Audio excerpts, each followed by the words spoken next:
create a geosphere, and that's in the Create panel here, and we want the Geometry tab, and we're just going to click on the geosphere, and from the center we're just going to draw it out, and we'll draw it out a little bit, and then come into the Modify panel, and we're just going to double click on the radius, and we'll punch in 200.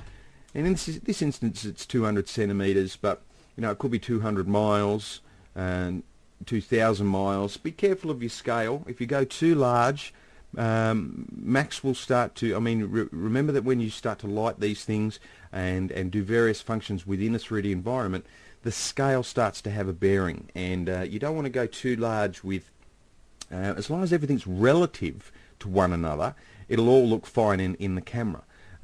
So I mean, that's an 8-hour tutorial in itself, is sort of scale within a 3D world, but just trust me for now. We'll just go with 200 centimeters there. We're going to up the segment amount just so that we get a little bit smoother surface, and we'll go with 12, nice even number.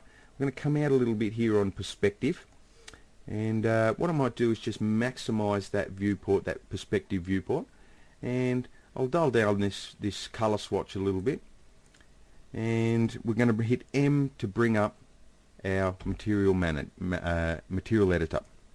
So there's our material editor there. Just give ourselves a little bit of space, and I'm just going to move this over here.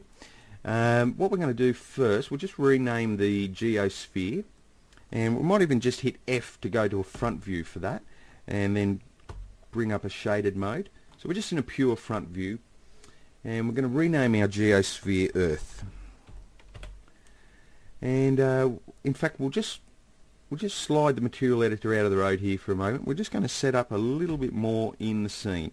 Now I'm in a top view. I've just hit T